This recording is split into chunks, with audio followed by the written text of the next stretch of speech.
The color of invisibility, I had decided, was a washed-out gray. The color of a dishcloth left too long in soapy water. It was the color of the wall against which I was meant to blend, the color of the space between conversations, the color I wore inside my own skin. Tonight, the ballroom was a kaleidoscope of jewel tones: sapphire, emerald, ruby. And my dress, a simple dove gray silk, my stepmother Beatrice had deemed suitable for my complexion, was my cloak of non-existence. From my shadowed alcove behind a wilting potted palm, I watched my stepsister Rosamund hold court. She was a sunbeam, all golden curls and sparkling laughter, the living embodiment of every hope my father and Beatrice had ever nurtured. I was the shadow she cast. "Do see that Elara remains unobtrusive," I had heard Beatrice murmur to my father earlier, her voice like honey laced with arsenic. "The Duke of Northwood is expected tonight. We cannot have any distractions." A distraction. That was the kindest thing she had ever called me. More often I was a burden, a regret, a plain and silent reproach to her glittering social ambitions. My father, a man whose spine had long ago dissolved into a quiet puddle of acquiescence, had simply nodded, his eyes sliding away from mine. He loved me, I suppose, in the way one loves a piece of furniture one has grown accustomed to.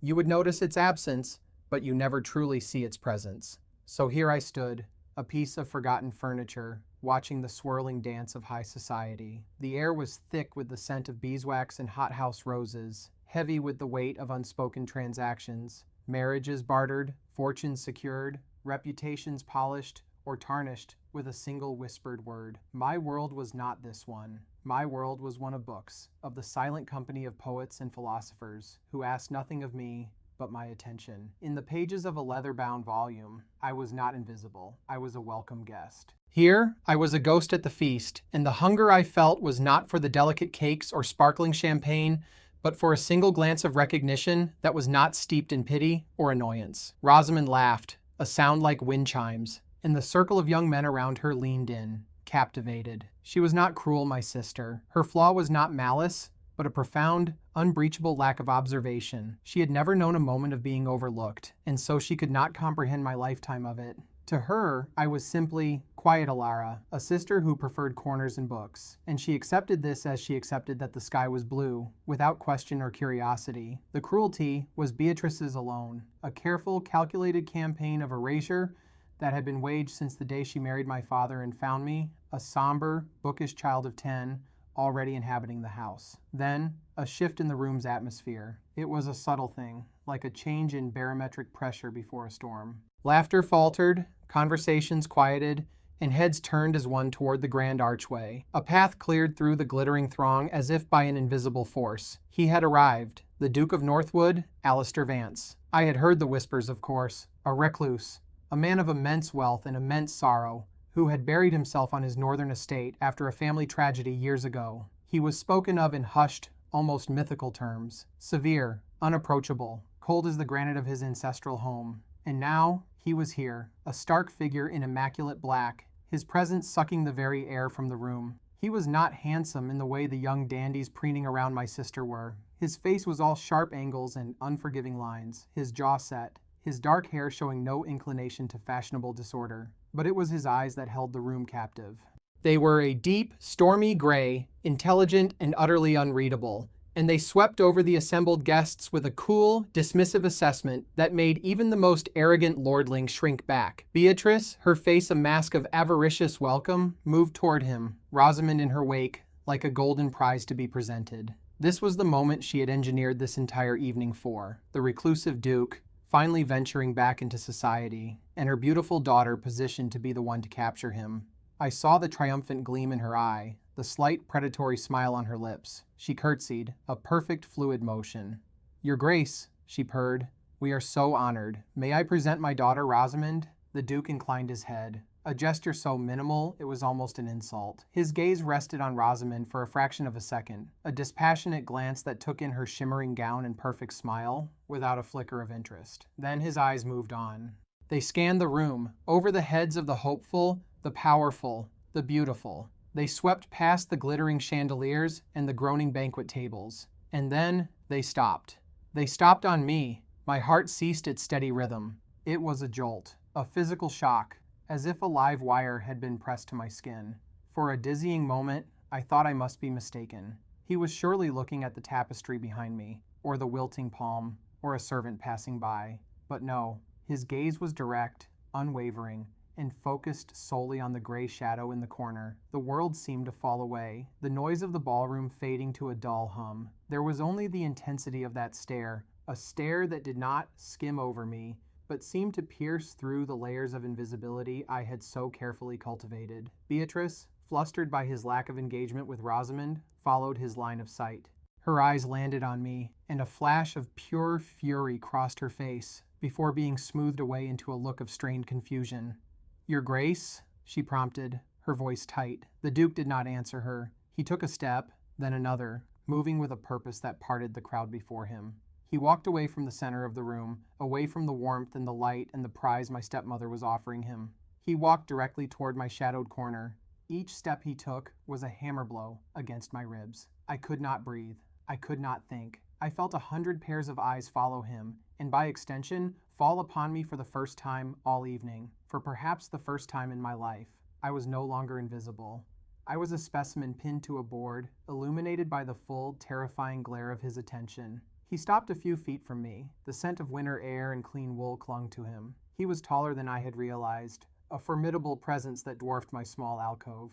He did not smile. His expression remained severe, almost grim, but his eyes, those storm gray eyes, held a flicker of something I could not name. It was not pity. It was recognition. "Miss Elara Thorne," he said. His voice was a low baritone, a quiet rumble that cut through the sudden, absolute silence of the room. He spoke my name, not as a question, but as a statement of fact. I could only manage a nod, my throat constricted. "I was hoping you would be here," he continued, his gaze never leaving my face. "I have a question for you about the structural integrity of the Palladian Bridge at Prior Park. You wrote a rather insightful monograph on the subject some years ago. I found your argument regarding the miscalculation of the lateral stress to be compelling. The world tilted on its axis. My monograph, a scholarly paper I had written for a small architectural journal under a discreet pseudonym, a secret passion I had shared with no one. A piece of myself I had thought utterly hidden,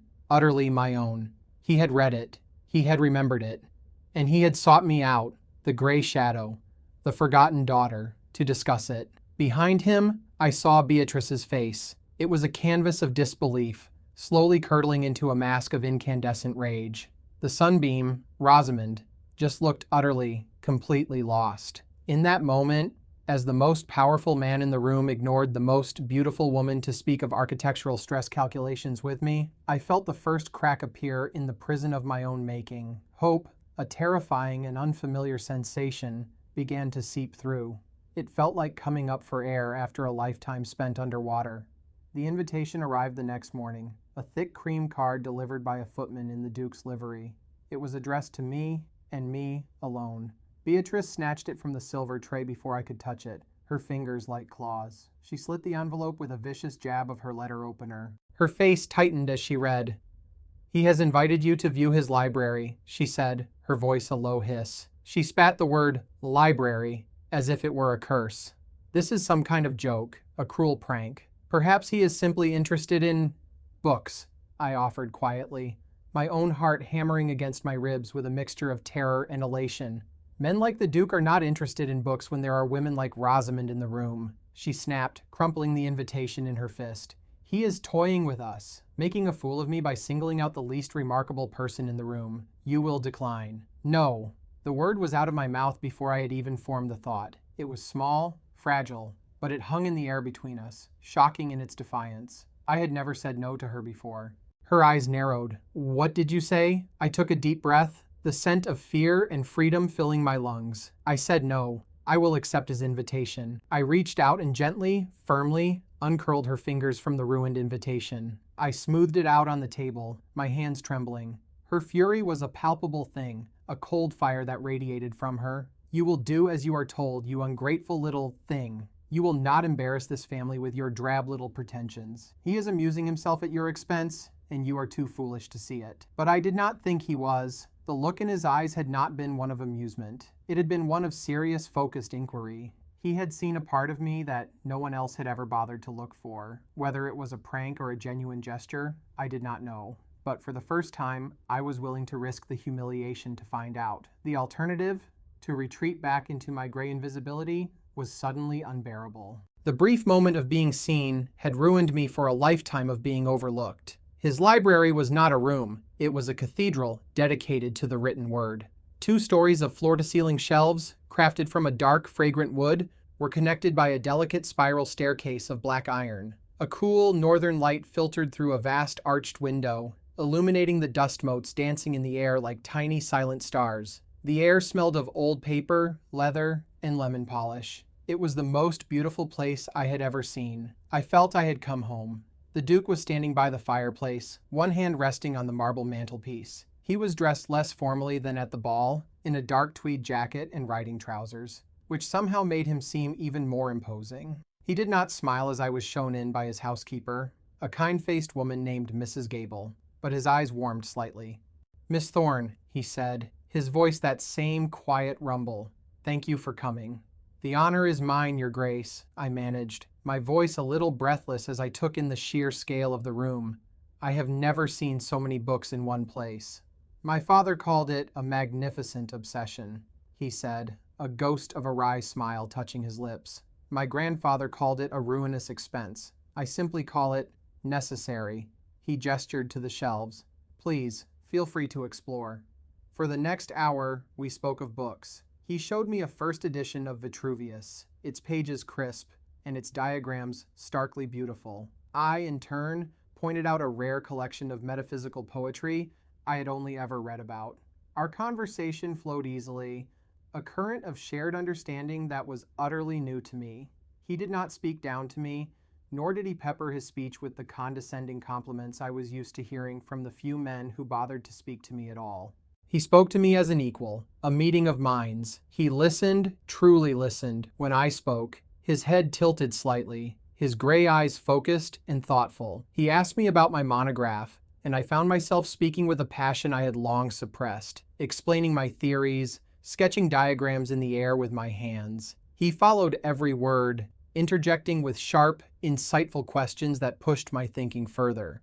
I felt a lifetime of quiet observation and solitary study pouring out of me, a floodgate opened by his genuine interest. I forgot to be shy. I forgot to feel plain and invisible. In this room, surrounded by the silent witnesses of 1,000 authors, I felt brilliant. "My stepmother believes you are playing some kind of prank on me," I said suddenly, the words tumbling out before I could stop them. I clamped my mouth shut, horrified at my own boldness. He did not seem surprised. He simply turned from the bookshelf and looked at me, his expression serious. "And what do you believe, Miss Thorne?" I met his gaze, my heart fluttering. "I believe you are a man who considers a prank to be a waste of valuable time." For the first time, he truly smiled. It was a small thing, a brief upward curve of his lips, but it transformed his severe face entirely, chasing the shadows from his eyes and revealing a startling warmth. "You are correct," he said. "I have no time for games. I read your paper 4 years ago. It was lucid, intelligent, and it correctly identified a flaw in thinking that has persisted for 2 centuries. I remembered the author's name. When I learned you would be at the ball, I attended for the sole purpose of meeting you." The simple, direct honesty of his statement stole my breath. It was not a compliment. It was a fact. He had sought me out, not for my beauty, which was negligible, not for my connections, which were non-existent, but for my mind. It was a validation so profound, so complete, that I felt tears prick at the back of my eyes. I blinked them away fiercely. I would not weep. As I was leaving, he handed me a book. It was a slim volume of Latin poetry, bound in soft, worn leather. "A first edition," he said. "I have a second copy. I thought you might appreciate this one." I took it, my fingers brushing his. A spark, faint but undeniable, passed between us. I looked up at him, startled, and saw a flicker of that same surprise in his own eyes. I mumbled my thanks and fled, my cheeks burning, the book clutched to my chest like a shield. I did not dare to hope. Hope was a fragile winged thing, and my life was a cage of iron bars. I was terrified that if I allowed it to flutter, Beatrice would find a way to crush it. Over the next few weeks, a strange and tentative courtship began. It was a courtship of the mind, conducted through borrowed books and quiet conversations. He would send a volume to our house with a note tucked inside, posing a question about a particular passage. I would return it with my written reply, and another book would arrive in its place. We met twice more, always in his library, a safe and hallowed space far from Beatrice's venomous glare. With each meeting, I felt myself unfurling, like a plant that has been kept too long in the dark, finally brought into the sun. He drew me out, asking not just about my studies, but about my thoughts, my opinions, my quiet and unexamined dreams. He told me of his own life, of his passion for managing his vast estate, for applying scientific principles to agriculture. And he told me, in a low and somber voice, of the younger brother he had lost in a riding accident 10 years prior. He was the sunbeam, he said, his eyes distant with old pain. Everyone loved him. When he died, the light seemed to go out of the world. I found I preferred the quiet and the shadows after that. I understood then the source of his solitude. He was not cold, he was grieving. He had built walls around his heart not out of arrogance, but for protection. And I, who had lived my whole life behind walls of a different kind, felt a profound and aching kinship with him. It was during our fourth meeting that it happened. We were standing by the great window, looking out at the manicured gardens as a soft rain began to fall. We had been discussing a particularly poignant passage of Virgil, and I had become so animated that I had placed my hand on his arm to emphasize a point, forgetting myself completely. When I realized what I had done, I snatched my hand back as if burned, my face flooding with color. "Forgive me, your grace," I stammered, horrified at my own breach of decorum. "Alistair," he said, his voice quiet but firm. "My name is Alistair." He turned to face me fully, the cool light from the window etching his profile in silver.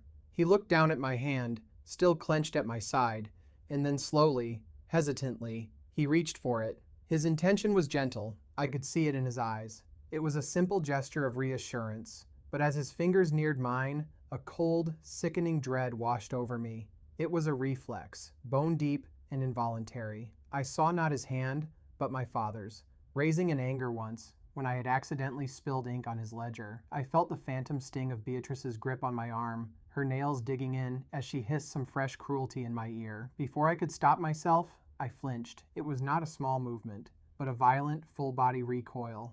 I stumbled backward, my hands flying up to shield myself, a small, terrified sound escaping my lips. He froze, his hand hovering in the air between us. The warmth in his eyes vanished, replaced by a look of shock, then confusion, and then a deep, aching sorrow that mirrored my own. He withdrew his hand as if he had been the one burned. The silence in the room was vast and terrible, broken only by the gentle patter of rain against the glass. The shame that flooded me was so intense it made me dizzy. I had ruined everything. He would think me a madwoman, a hysterical creature. He did not speak. Instead, he did something that utterly shattered my composure. He knelt.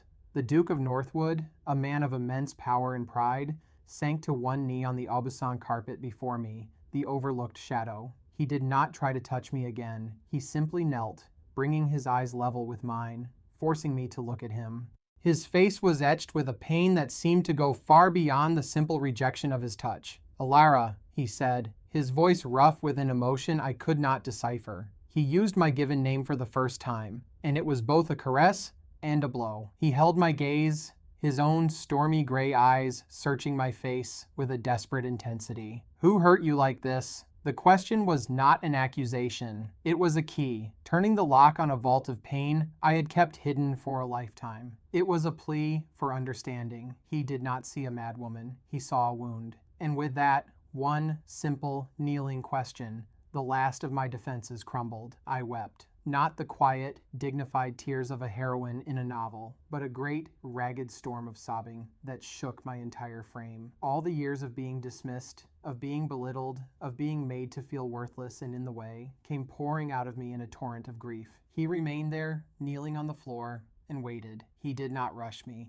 He did not offer empty platitudes. He simply bore witness to my sorrow, his presence a solid, unwavering anchor in the storm. When my sobs finally subsided into shuddering breaths, he spoke again, his voice gentle. "You do not have to tell me," he said, "but know this. No one will ever lay a hand on you in anger again. I will not allow it." It was a vow, spoken with the quiet authority of a man who did not make promises lightly. And in that moment, kneeling on the floor of his library with rain streaming down the window panes, I did the most terrifying thing I had ever done. I began to trust him. Beatrice's rage, which had been simmering for weeks, finally boiled over. My quiet defiance, my continued association with the Duke, was an intolerable affront to her authority and a direct threat to her plans for Rosamund. She could not comprehend that Alistair's interest in me was genuine. In her world, currency was beauty and social standing, and I was bankrupt on both counts. Therefore, his attention had to be a complex stratagem, a deliberate slight against her, and she would not stand for it. She confronted me in my room one evening, her face pale with fury. She held a sealed letter in her hand. "This charade is over," she said, her voice trembling with suppressed violence. "I have arranged a match for you. Lord Ashworth has agreed to take you." Cold dread seeped into my bones. Lord Ashworth was a toad of a man, old enough to be my grandfather, with a cruel mouth and a reputation for chewing up and spitting out his previous 2 wives. He was Beatrice's crony, a man whose debts she likely held some sway over. It was a perfect, brutal solution to her problem. Marry me off, get me out of the house, and sever my connection to the Duke in one fell swoop. "I will not marry him," I said, my voice shaking but firm. The courage Alistair had given me was a small, flickering candle, but I cupped my hands around it, desperate to keep it from being extinguished. "You have no choice," she hissed, taking a step closer. "Your father has already agreed. The papers will be signed tomorrow. You are a burden, Elara, and I am finally unburdening myself of you. You should be grateful." "Grateful?" The word came out as a choked whisper.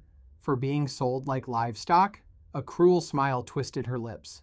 "Do not be so dramatic. It is a suitable match for your station. Unless you think your precious Duke will save you?" She laughed, a short, ugly sound. "He will not. Men like him do not marry girls like you. They amuse themselves, and then they move on. In fact, I have taken the liberty of clarifying the situation for him." She waved the letter she was holding.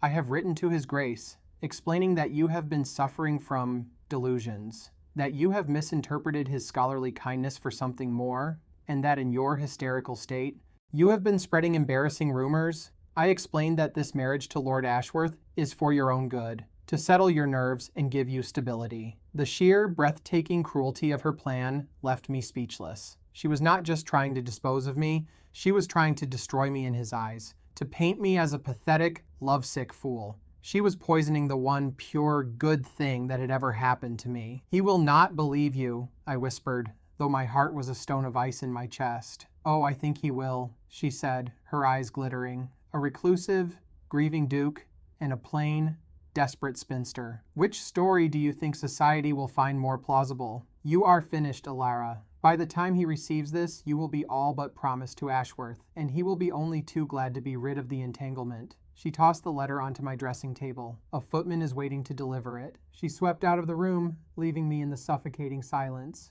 I stared at the letter, the instrument of my destruction. Despair, thick and black, washed over me. She was right. It was a plausible story. Why would a man like Alistair Vance choose me? It was all a dream, a beautiful, impossible dream. And the waking world was this cold room and the leering face of Lord Ashworth. The candle of my courage flickered and died. I sank onto my bed, and for the second time in as many days, I wept. But these were not the cleansing tears of release. They were the bitter, hopeless tears of absolute defeat. I did not sleep. I sat by my window, watching the moon trace its slow, indifferent path across the sky, waiting for the dawn that would signal the end of my life. The letter was gone from my table. Beatrice had made sure of it. There was nothing I could do. I was trapped. A prisoner in my own home, condemned by the woman who should have protected me, and abandoned by the father who was too weak to intervene. Just as the first gray light of dawn began to bleed into the sky, I heard the sound of a carriage arriving, its wheels crunching on the gravel drive.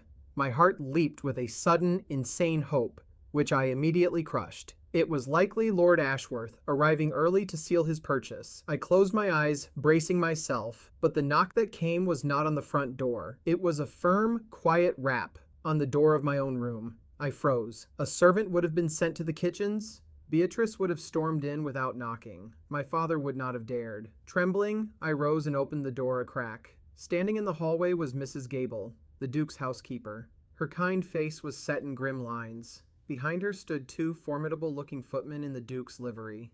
"Miss Thorne," she said, her voice low and urgent. "His Grace sent me. He asks that you come with me. Immediately." I stared at her, uncomprehending. But the letter, a small, fierce smile touched her lips. His Grace has a very efficient network of staff, miss. The footman your stepmother entrusted with that document has been in the Duke's employ for 5 years. The letter came directly to him, unopened, an hour after it left this house. He read it, and he is very, very angry. She held out a heavy wool cloak. There is no time to waste. We must be gone before your father and stepmother are awake. Hope, resurrected and roaring, surged through me. He had not believed her. He had not abandoned me. He had sent for me. I did not hesitate. I threw the cloak over my nightdress, grabbed the small volume of poetry he had given me, my only true possession, and followed Mrs. Gable out of the house that had been my prison, stepping out into the cold morning air and toward an unknown future. The confrontation was not as I had imagined. There was no shouting, no grand dramatic scene. It was colder, quieter, and far more brutal. Alistair had arranged it in his own library, the place where I had felt most myself. He had summoned my father and Beatrice on the pretext of discussing a matter of some urgency. Lord Ashworth had also been requested to attend. They arrived, Beatrice smug and triumphant, my father looking nervous, Ashworth leering. They found me standing beside Alistair at the fireplace. Beatrice's face went white with shock and fury when she saw me. What is the meaning of this? What is she doing here? Alistair did not look at her. He addressed my father, his voice dangerously soft. Mr. Thorne, I have been made aware of your intention to marry your daughter Elara to Lord Ashworth. My father shuffled his feet. Ah, yes, your grace. A fine match. Very suitable. Is it? Alistair said, his eyes like chips of ice. I ask because my own solicitors have spent the night looking into Lord Ashworth's finances. They are, to put it mildly, a catastrophe. He is bankrupt, utterly ruined. I believe the only reason he can afford to keep his house is due to a series of very generous, unsecured loans from a certain Beatrice Thorne. He let the name hang in the air. Lord Ashworth began to sweat. Alistair continued, his voice relentless. Loans given, I suspect, in exchange for his cooperation in this matter. A convenient way to dispose of a daughter you find inconvenient. He finally turned his gaze on Beatrice, and she flinched as if struck. And then there is the matter of this. He produced her letter from his jacket pocket and held it up. A work of fiction so malicious and poorly constructed, it is frankly an insult to my intelligence. That is a lie, Beatrice stammered, her composure shattering. She is unstable. She twisted your kindness. She did not, Alistair stated, his voice flat and final.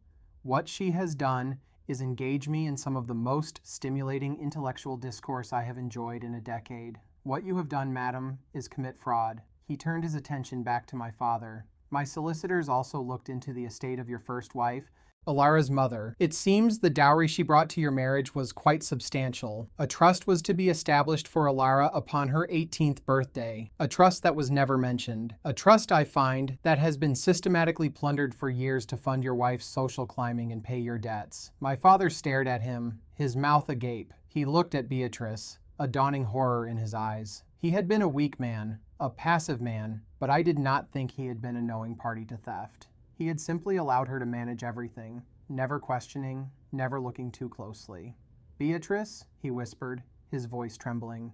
Her face, stripped of its social mask, was ugly and venomous. She did not deserve it, she shrieked, all pretense of civility gone. The drab, silent little mouse, hiding in corners with her dusty books. Rosamund was the one who deserved the gowns, the parties, the chances. I gave them to her. I did what you were too weak to do. It was then that I found my voice. For my entire life, she had spoken for me, about me, over me. No more. I stepped forward, my hands clenched at my sides, but my head held high. You did not do it for Rosamund, I said, my voice clear and steady in the silent room.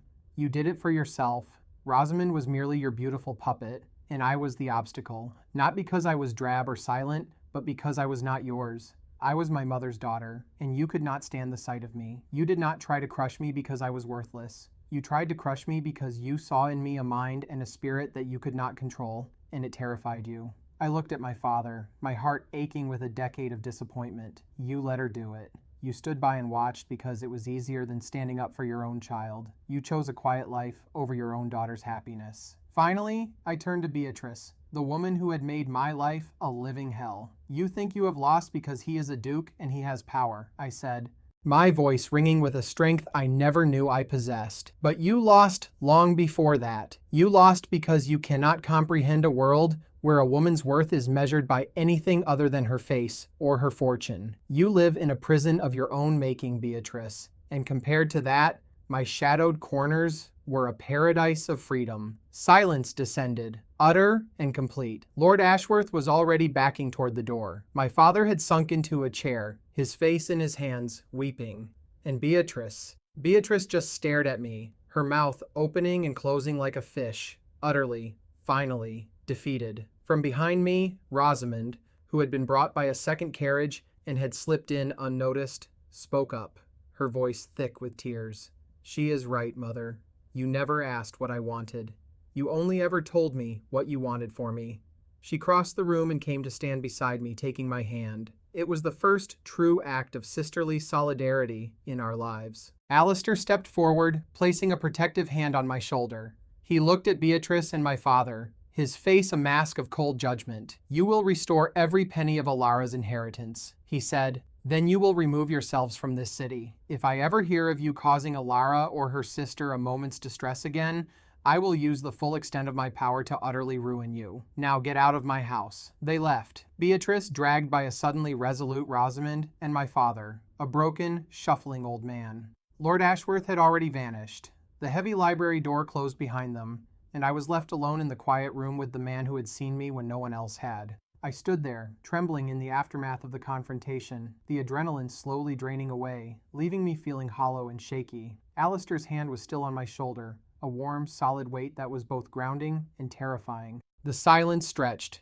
filled only by the crackle of the fire and the frantic beating of my own heart. He had saved me. He had vindicated me. But what now? I was free, but I was also homeless, unmoored from the only life I had ever known. He turned me gently to face him. His eyes, so recently cold with anger, were now filled with a deep, tender concern. He searched my face, his gaze lingering on my eyes, my mouth, as if memorizing me.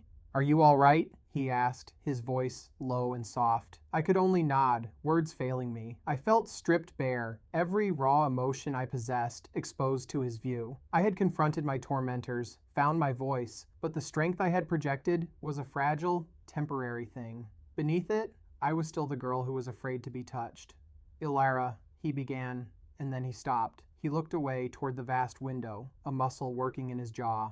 For the first time, I saw not a powerful duke, but a man who was uncertain. A man who was, perhaps, afraid. What I am about to say is difficult for me. I am not a man for eloquent speeches. I deal in facts, in ledgers, in the tangible reality of the world. He turned back to me, his eyes dark with intensity.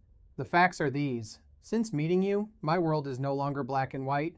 You have brought color back into it. The facts are that my library feels empty when you are not in it.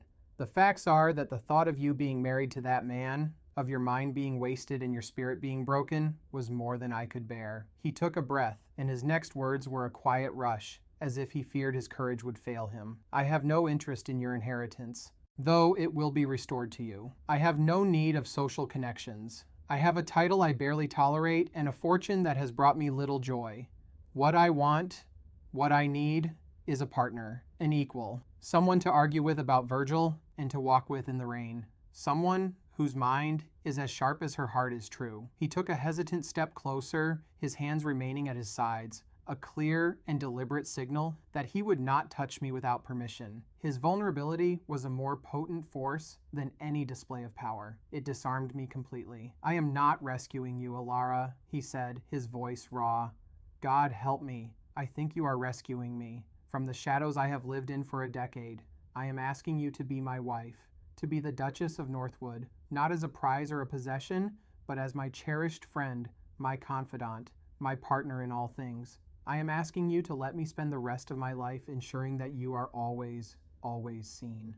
The world stopped. The words I had never even dared to dream were being spoken, not in pity, not as a transaction, but as a plea from an equal heart. He was not offering me a sanctuary from my past. He was offering me a future we would build together. He saw me, All of me, the quiet scholar, the frightened girl, the woman who had just found her strength. And he wanted it all. Tears filled my eyes again, but these were not tears of sorrow or rage. They were tears of profound, overwhelming joy. I took a step toward him, closing the small, careful distance he had left between us. And for the first time, I initiated the touch. I reached out, my hand trembling, and laid it gently on his chest. I felt the steady, strong beat of his heart beneath my palm.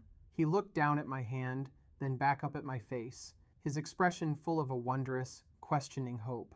"Yes," I whispered. "Alistair, yes." A shudder went through him, a release of tension so profound it was as if he had been holding his breath for 10 years. A slow, radiant smile spread across his face. The real smile I had only glimpsed once before, and it was like watching the sun rise over his granite northern hills. He slowly lifted his hands and cupped my face, his touch as gentle as falling snow. I did not flinch. I leaned into his warmth, into the safety and acceptance I saw in his eyes. He lowered his head and kissed me. It was not a kiss of fiery, demanding passion, but one of deep, reverent tenderness. It was a kiss that spoke of homecoming, of the end of a long and bitter winter. It was a promise of quiet mornings in the library, of shared laughter and silent understanding. It was the sealing of a vow to be seen, to be known, to be cherished. In his arms, I was not invisible. I was incandescent. 1 year later, I stood on the windswept ridge overlooking the Northwood estate, Alistair's arm warm and solid around my waist. The crisp autumn air whipped strands of hair across my face, and below us, the valley was a tapestry of gold and russet. The severe granite facade of the house was softened by the afternoon sun, its windows glinting like welcoming eyes. Our home, the past year, had been one of quiet revelation. We were married in a small ceremony, with only Rosamund and a few of Alistair's trusted staff as witnesses. Rosamund had used her portion of our mother's restored inheritance to leave home and study music on the continent, finally free of Beatrice's ambitions. My father, I heard, lived quietly in a small cottage on the coast, a man haunted by his own weakness. I had not seen him or Beatrice again. I had found that forgiveness was a complex thing, but peace was blessedly simple. My life now was measured not in humiliations endured, but in joys discovered. It was the scent of old books in the morning, the shared silence as we read on opposite sides of the fire. It was the thrill of debating a philosophical point with him until late into the night, my mind stretched and challenged and celebrated. It was the surprising gentleness of his large hands as he tended to his rose bushes, and the low rumble of his laughter when I made a dry, scholarly joke that no one else in the world would have understood. He had been true to his word. He had not rescued me. He had stood beside me as I learned to rescue myself. His love was not a cage, however gilded, but a key, unlocking rooms inside myself I never knew existed. I had started writing again, not just academic monographs, but poetry, fragile verses that spoke of shadow and light, of silence, and of finally finding a voice. He was my first and most ardent reader. He pulled me closer, tucking my head under his chin. "What are you thinking about?" he murmured into my hair. I smiled, leaning back against the solid warmth of his chest. "I was thinking about the color of invisibility," I said. "I used to think it was gray." He was silent for a moment, his arm tightening around me. He understood, as he always did, the volumes of memory contained in that simple statement. "And now?" he asked softly. I turned in his arms to face him, raising a hand to trace the strong, beloved line of his jaw. I looked into his stormy gray eyes, eyes that had once seemed so severe and unreadable, and now held all the love and safety in the world. "Now," I said, my voice thick with an emotion so deep it felt like prayer, "I do not believe it has a color at all, because it does not exist, not anymore."